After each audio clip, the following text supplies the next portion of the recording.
What's up, everyone? Welcome back to Every Week We Follow. Today, we have got a preview of the Arsenal Villa game, which is on Tuesday, the 30th of December at 8:15. Gary Ollie is in a Watkins' world of pain. birthday. Yeah, I'm in Ollie a world Watkins' of birthday. pain. Gary's in a world of pain. Gary went out last night. He went a little bit too hard. He's a year older. Stop shouting. Why you got to shout before you give me a headache? Stop shouting.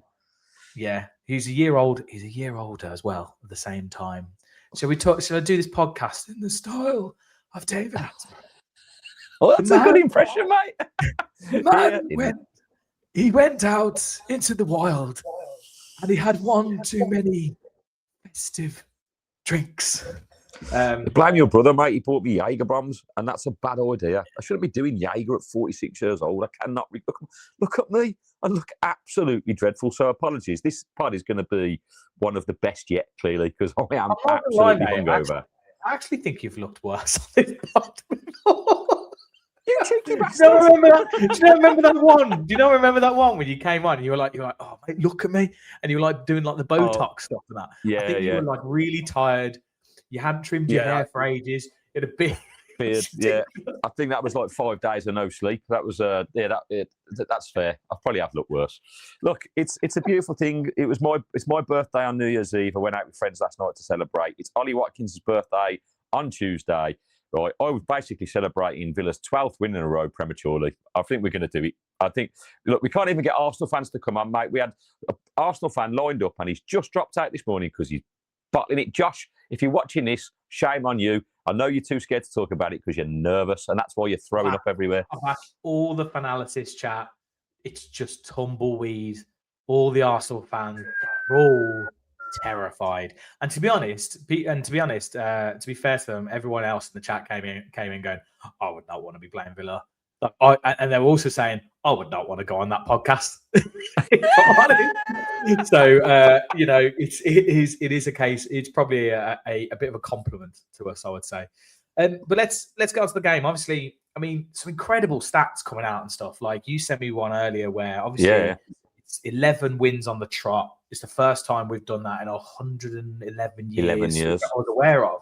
But the thing that I wasn't aware of was the last time Arsenal did the same thing, Unai Emery was in charge.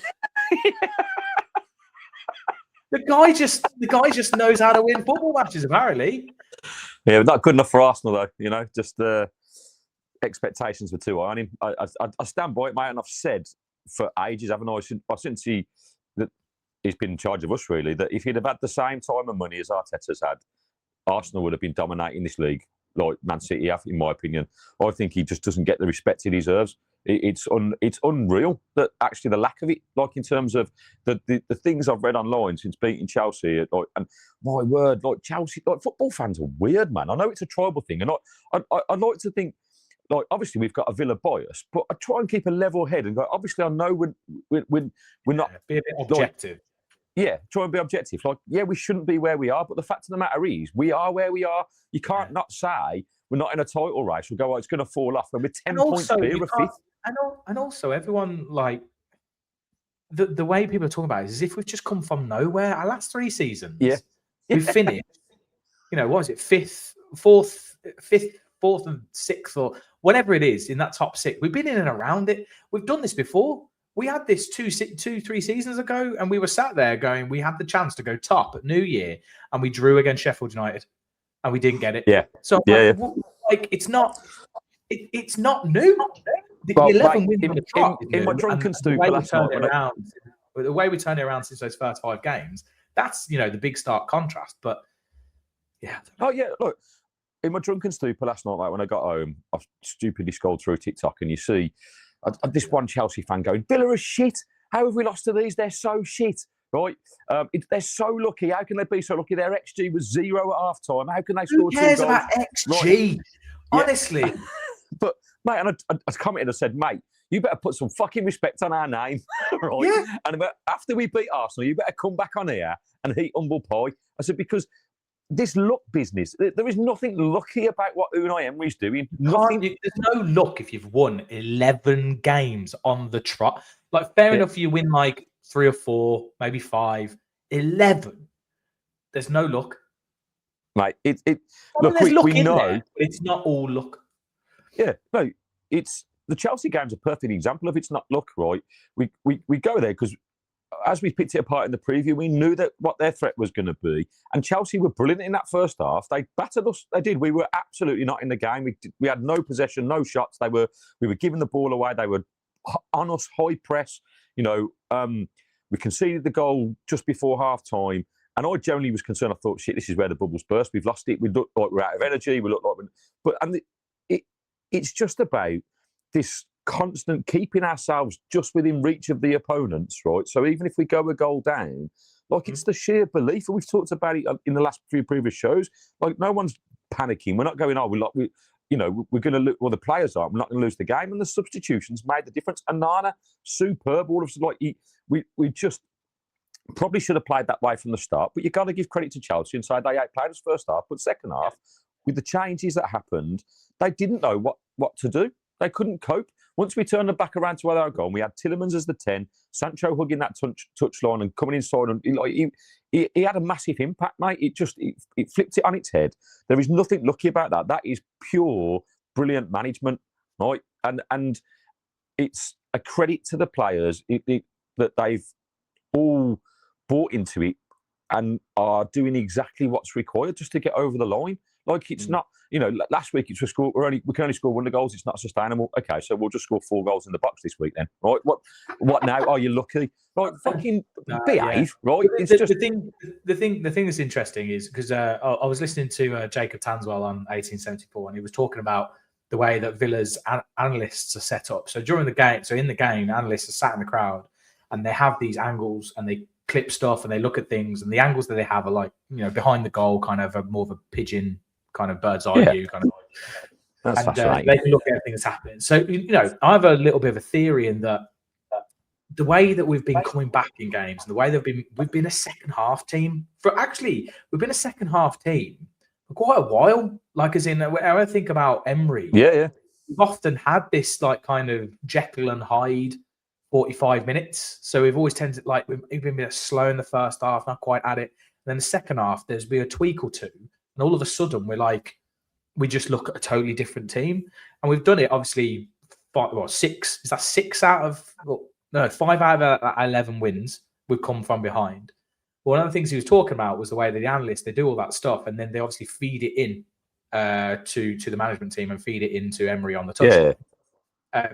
And I have a theory that maybe it probably takes 50 to 55 minutes for them to really start get enough data and enough stuff going on in the game to actually analyze and go, right, okay, well, if we make this change, this will affect things. And it also, and the second thing is that we do it late on enough, like 60 minutes, 55, 60 minutes, whatever it is, that the other team doesn't have time to adapt to how we've done it. So we make that change. We're then giving them something else to think about, and by the time they've actually started to work us out or work that change out, it's 85 minutes and we've gone ahead. So actually, it's actually genius, mate. So in layman's terms, it's go out there first half, play shit, right? We'll analyse. Not play shit. It's not about play shit. No. It's about look. You've got a way of setting up. We talked about this last time because you were saying about why didn't you just start a Nana at first? It was obvious, blah blah blah. It's always hindsight, right? You set up in a certain way, the way that you believe is going to counter the way the opposition are going to play, or nullify, or play to your strengths, or whatever it is. But then it takes time for you to work out. Okay, you start to recognize it's not working, but rather than just throwing things at it and trying to change things based on what you maybe think might be happening, you need that time. Stay in the game, like you said. You go, right, okay, it's not quite working, but stay in the game. And then at some point, we'll have enough that we're actually pretty confident that if we make this change or these tweaks, we'll have a much better opportunity of trying to win this game. Well, maybe it's just very deliberate that way then. Do you know what I mean? It could be a little bit. It could be a little bit. But I don't think he's setting up to play shit. I think he's delaying. I think we don't make at this point, I wouldn't play past Emery. Just to go, right. He's all about analysis, mate. He's massive on analysis. put in a full sense of security, let them tire themselves out, but to soak up all the pressure, don't create anything. Let's have he's probably looking at the XG comment going, let's get the pundits talking about XG forever. Arsenal fans, I mean, I'd be amazed. Like, Arsenal fans, if you are watching, let us know in the comments. You're probably going to say what I'm about to say is absolute bollocks. Yeah. But if I were them, I'd be terrified of going 1-0 up. If they go one, they'll be sitting there going, God, we don't want to score. Like, if we score a goal, they're just going to come back and work us out and win it. Like, well, mate, if you think about it, when we won a couple of seasons ago there, and we won 2-0, Watkins and Bailey, right?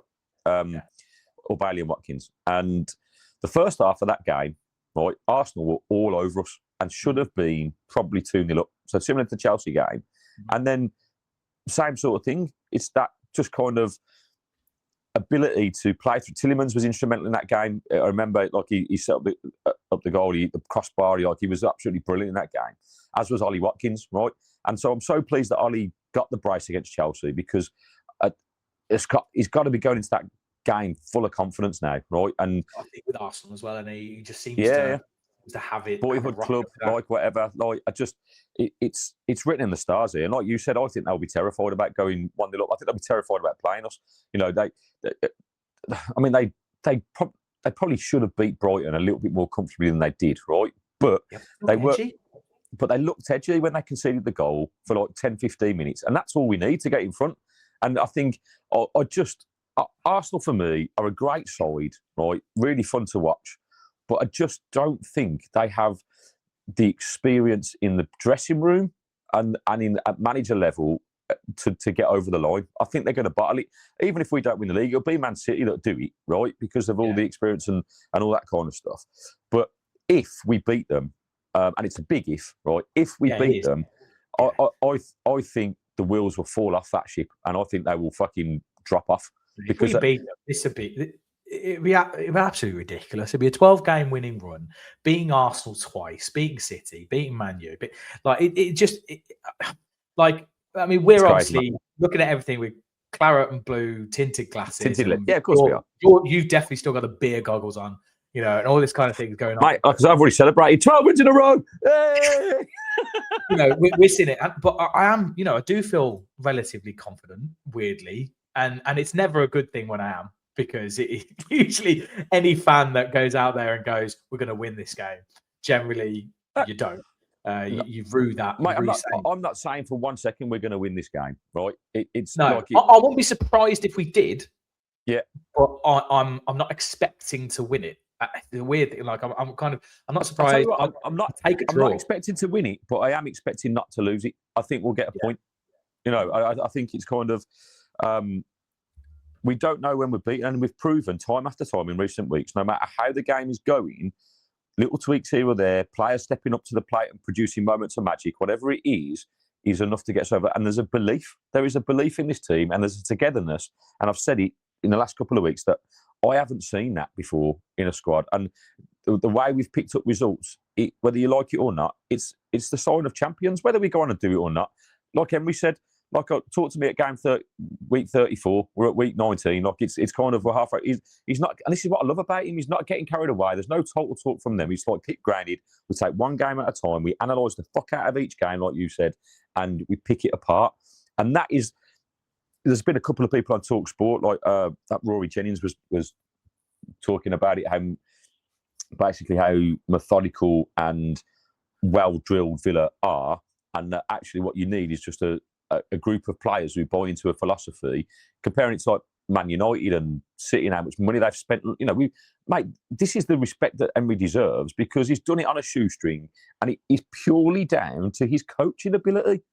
That's it. Like, it's a philosophy, and that everyone has to buy into. And when you see that, when you look at how managers lose jobs, and I mean, we've had a bit of a chat in the analysis group about how much control Emery has at the club, which is something that no manager has in the Premier League. Definitely not top 8 or with the kind of size and ownership that we have. Yeah, no, and so it's unprecedented. But this, for me, is how you build a successful club. This is what our owners understand, right? It is. I think the biggest. I mean, we obviously hope it never happens, but it's the biggest risk, and it's the biggest thing that everyone will always talk about, looking from the outside in. With that, is if Emery ever went. Oh, so if Emery ever left, then you're like, well, you basically built the entire structure and club around this one man. So, and that's why people don't tend to do it, right? Because they do change managers, or they want the flexibility of being able to change manager, but keep the rest of the hierarchy involved and that kind of thing. But to be honest, we're getting the success from it, so it's just like, well, why would you change that? If it gets to the point where he needs to go, then obviously something's like massively fell off the wagon. It's all gone wrong anyway. So you want to change the system. So unless something happens, where God forbid someone like whoever comes in and wants him from Spain, and it ends up. Yeah, look, at the end of the day, like, he's not going to stay forever. He'll go eventually. Like, it's kind of, it is all good things come to an end. Fergie or a Wenger kind of tenure, mate. I want him to be here for decades, mate. I'd tie him down for the rest of his life. I would never let him leave Vad my way. One of them Haaland contracts, what was it? 15 years, 10 years, 15 years, whatever. Let's do that. And ultimately, you want to build a legacy. What a way to end it. And like, you stay with us for the next 10, 15 years, dominate English football. That's the dream for me, mate. I think that's what we're trying to do. And people, and everyone will come in the comments and come in the thing and go, "Oh, he's talking nonsense." But like, they don't see it week in, week out. They don't see where we've been to where we are and what we're trying to build. And because for most people, it comes, like you said, like, it's out of the blue. Our Villa are doing really well all of a sudden because we've just been under the radar for so long. And I feel like this season something is different, something special is happening. And once you break through, big if, obviously, if we were to win the league, mate, it's like opening the fucking portal to the second dimension, Stranger Things, mate. A whole world of fucking shit's coming, and it's going to be fucking immense, right? And Emery's like 11, and he's just gonna fucking fuck everything up, right?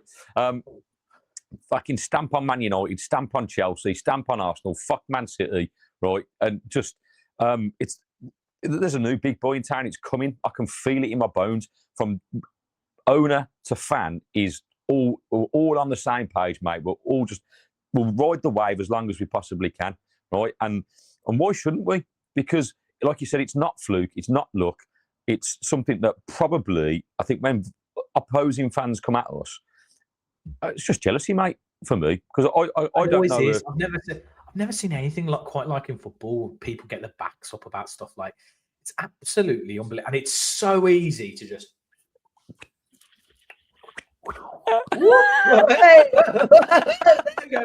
It's so easy to do. Like, it is literally, it's just like I say, it's this tribalism, it's this thing, and a lot of the time it's when you're doing relatively successful, and they're great. But like, I mean, we're all the same. We were the same before, when it was before, like, Wolves were under Nuno and they were flying in Europe, and we were down, and we were like, oh, why can't we do, like, what the hell, Wolves. Yeah. What the hell's going on there? Or when Birmingham won was it League Cup or whatever? It's come on, man. How have they won the trophy? All this kind of stuff. But right now, we're the ones who are we're the ones who are taking the piss. Like, it's just brilliant to see, mate. Right. I'm gonna get on to our hat trick quiz for you, mate. Here we go. Right. So obviously, okay. Look, is this Arsenal related? Huh? Is this Arsenal related? It's an Arsenal Villa. It's always Arsenal Villa related, right? So there's both sides. Feel a bit sick. I would have had it for our guest, but they're not here. Yeah. So it's you. Josh, you've let us down, mate, massively. Yeah. Well, you definitely let Gaz down. Right. So first one is, I'm hoping this one's relatively light. Okay. Mate, you better fact check these. Oh yeah, no. This is all legit, right? So I'm never doing AI questions ever again. So Emery's first game then under Villa. When was it you said he joined again? No, it was September. November 22. 22.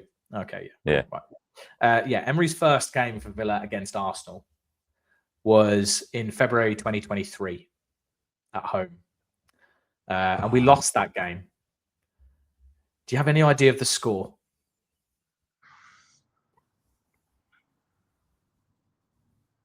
First one. Oh, fucking hell. I remember this, mate, because we were at the game, and one of the goals rebounded, I think, off the bar and hit Martinez on the back. Yeah, I know it. And Coutinho scored an equaliser. It was 4-2. We lost 4-2. It was correct. 4-2. It was. We took an early lead with Ollie Watkins 5 minutes in. Saka equalised. Coutinho on the 31st minute.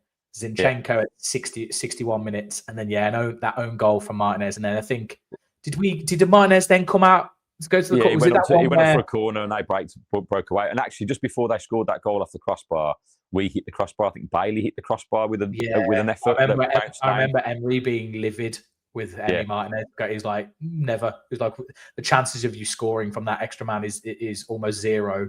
And they've just gone and scored a goal on the break. There you go, right? There you go, mate. Nice little tap in for you. Nice, easy one. Okay. Mate, I'm happy I got one right. If I get the next 2 wrong, I don't care. Got one right. Yeah. Right. This one's a little bit more difficult. No, I mean, it depends. It depends on your knowledge, really. So Arsenal weren't always just called Arsenal. So until 1912, Arsenal had a slightly different name. It was something Arsenal. What was that something? Do you have any idea? Fucking hell.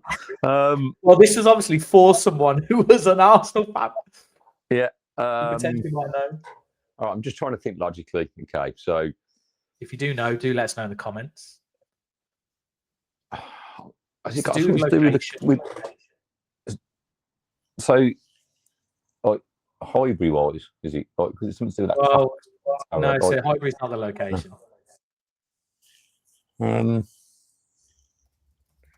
Was it like North London Arsenal or something like that? Yeah, you probably just won't know the No.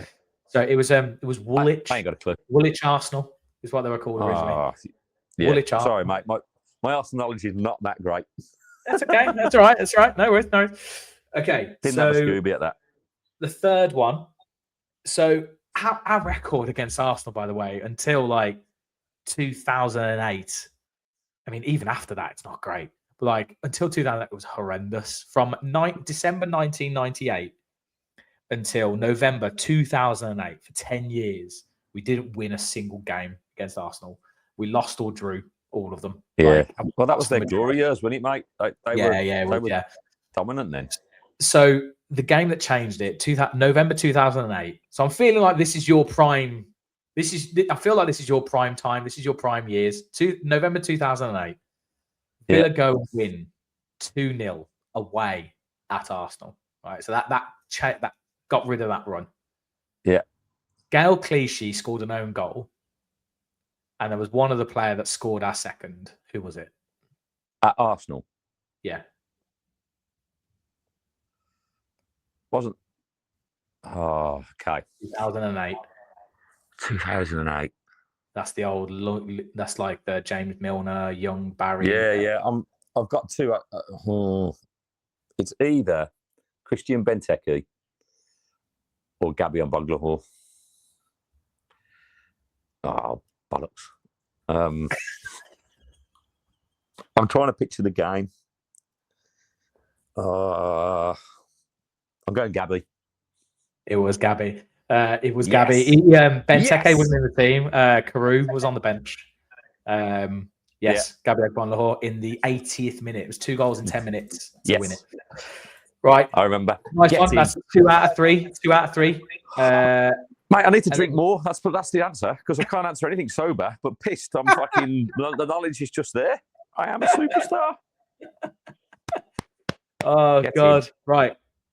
So we've got one more for you, which is the bonus round. Yeah, this is the bonus round.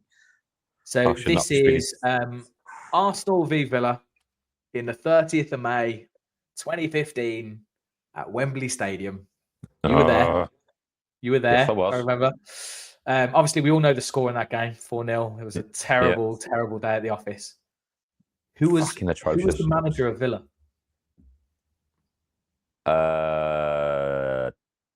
Tim Sherwood. Correct. Yeah. See, I reckon if he was an Arsenal fan, they wouldn't have known that.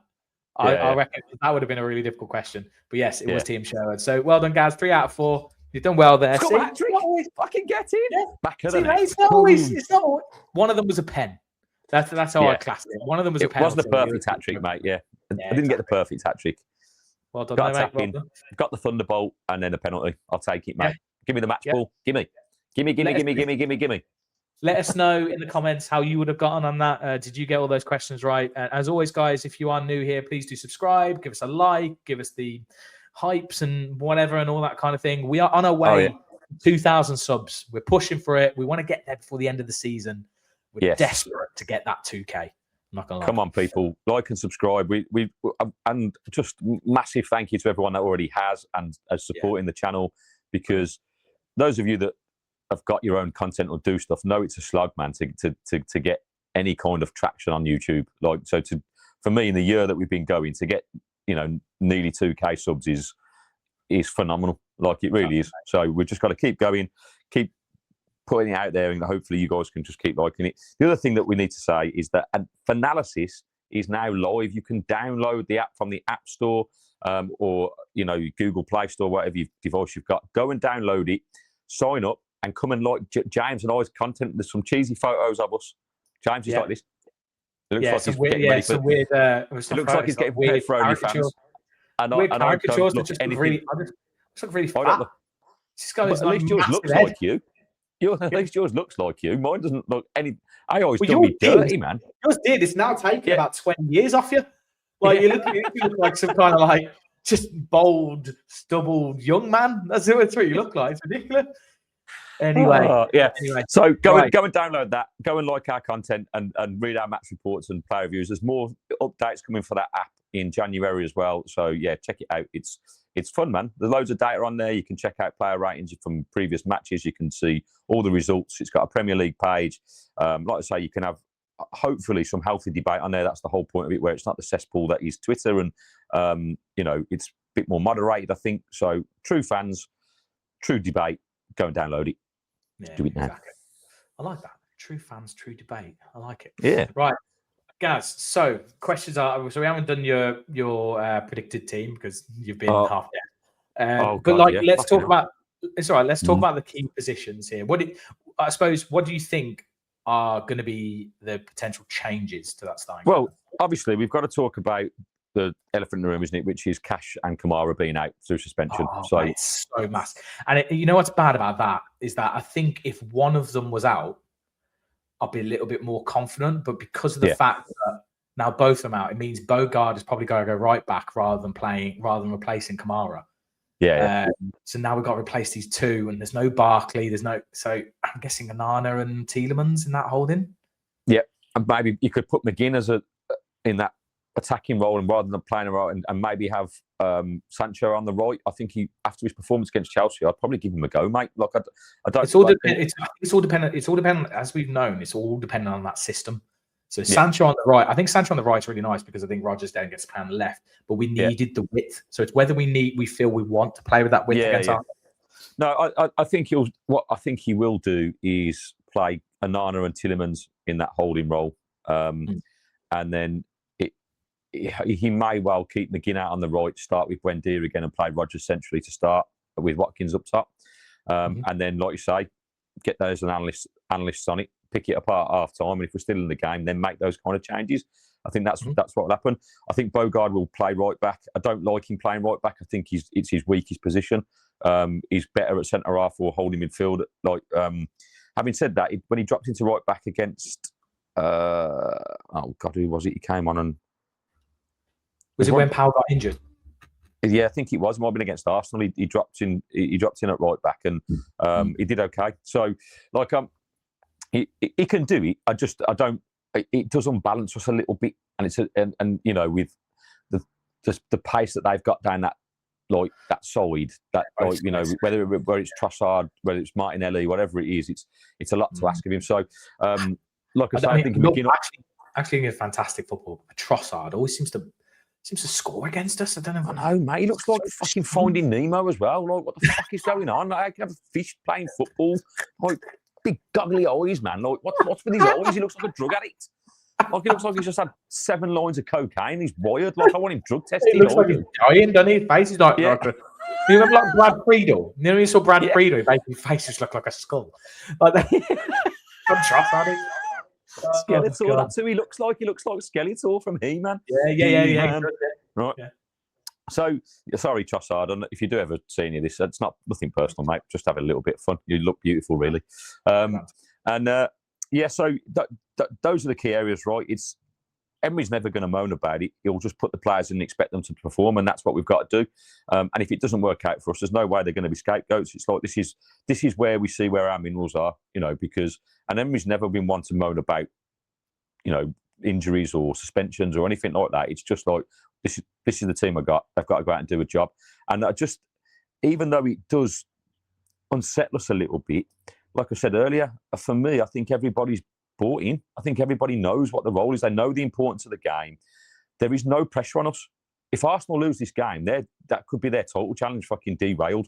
Because if Man City beat Sunderland and get on top, mate, you ain't catching Man City. Yeah. But we've got to hope, if we're going to have a total challenge, we need Man City to slip up too. We need Sunderland to take points off them. We'll play them again, mate. Just keep beating teams. Man, I'm telling you, the dream is, last game of the season, we go to the Etihad, the Etihad, the shit, soulless place on earth that it is, right? Yeah. And we fucking beat them there to win the league. That would be amazing, right? Amazing, really would. But right, it is what it is. Like, this is a massive game, but I don't feel the pressure, and I feel confident, but not in the thing where I'm saying we're going to win the game. I just feel confident that we're going to handle what Arsenal have got. We were brilliant at Villa Park against them. Like, if we can do something similar.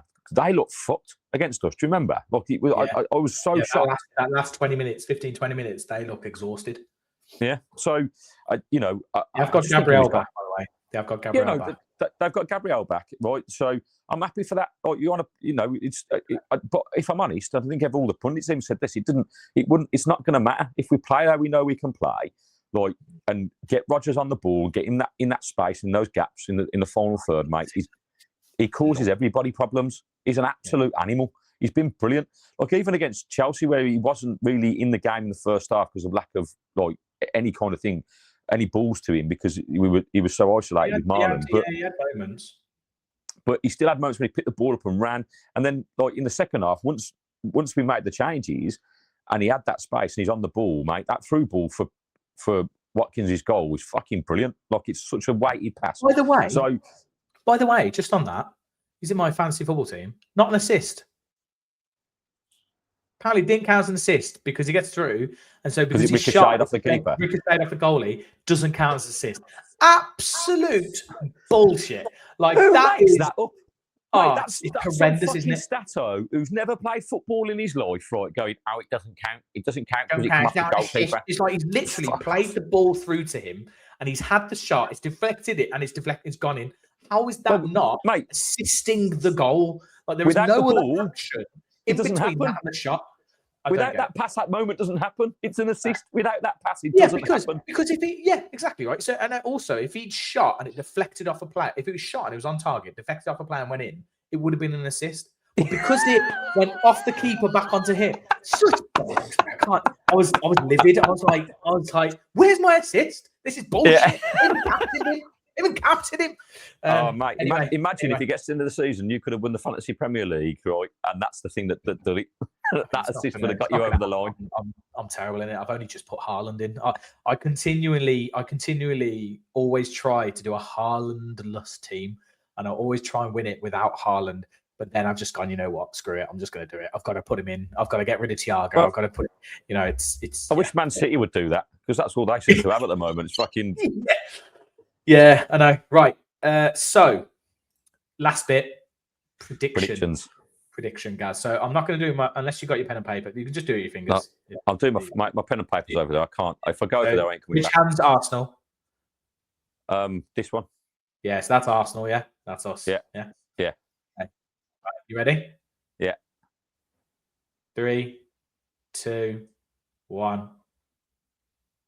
Oh! Gaz has gone for the 1-1. I'm still going for the 2-1, mate. I just have a feeling. A feeling. I'm my heart. That's my head. The 1-1. Right. It's just don't lose this game. Right. My heart says 2-1. I'm sticking with that because that's what I reckon we're going to go through. Win the league, winning every game. 2-1, mate. Exactly. Yeah, right. Yeah. So yeah, but we'll go with yours if you want to, mate. Go 2-1, and we're going to score. Yeah, go with yours. I like the optimism. We're going to score. We're going to score in the. Probably won't be first half. I'm going to say 57th minute. 57. You think it's going to be 3 goals in the last half hour of the game? Yeah. Wow, it's going to be great. That'll be a crazy half of football. Right, lock that in. Just a little bit of let's have a look at the Chelsea game, the Chelsea predictions. Who's top? It's Carl. Carl, Carl, mate, you got the 2-1. He got 2-1. He obviously against Man U, he got it the wrong way around. He's seething, mate. He's seething at you. Otherwise, he'd be flying. He'd be absolutely flying. I mean, to be fair to us, right? We're on 13 points. We've only made 12 predictions. We should be well up there. Yeah, we should be. Last time we predicted was Basel. That was the last game we predicted. But also, Villa as well, 3 points. Juice got 1 point. He went for 3-2 Villa. Aaron B, 3 points. These serial winners here are it's shaping up. The league table's shaping up quite nicely. Yeah, it's tough at the top. Only 2 points in it. It's all to play for, mate. Plenty of football to be played. Wait, there's only one exact between the top 3. Then Villa's making a late push. So you never know. And so as always, guys, if you do want to join in with every week we predict, every week wepredict.com. The link is also in the description. Just join. It's completely free. Sign up with your email address. All GDPR compliant and everything. We don't send you data anywhere and all that kind of thing. And just have a bit of fun. See how you get on. 3 points for an exact match, 1 point for a result, 0 for getting sweet FA. Right. Sweet FA. Exactly. Right, guys, final thoughts and then sing us out and then you can go have a lie down. Oh, yeah, I need to go back to bed, man. Hopefully my wife's going to go make me a bacon sandwich. That's what she should do. No, she's not going to do that. She just looked at me with that absolute shit. Have you ever tried bacon and cream cheese sandwich? Oh, yeah. Oh, no, I don't think I have. Trust, mate. It's a taste sensation. And actually, if you want to level that up, if you're willing to go all in, just add a little bit of ketchup to it. Otherwise, pop a little bit of red sauce on the side and do dip. Little dip. Yeah. But yeah, mate, bacon and cream cheese, it's a game changer. That's it. You're making me hungry now. I need to eat some bacon. My final thoughts are, even though I was an absolute fat bastard when we got out of Fight Club last night, I went to McDonald's. I had a double tasty. Right, oh, it was any good? I haven't tried it yet. Yeah, really nice, mate. Really nice. I think I had a chicken burger, and then I bouought 20 and a chicken burger. Nuggets. Yeah, only a chicken mayo, right?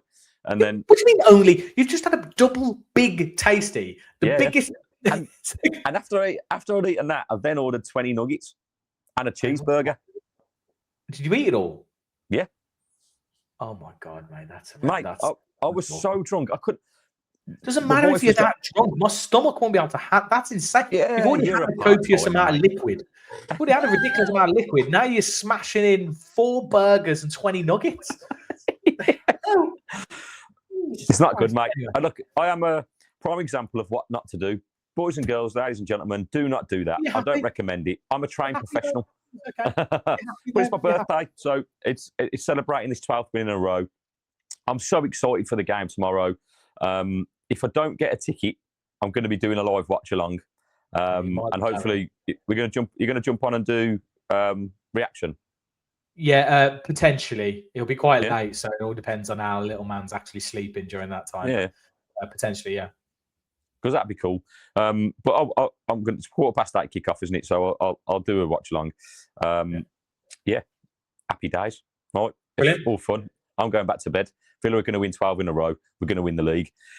Every week we follow the boys in claret and blue. Oh God, stop shouting in my head. Boy. See ya. Broken.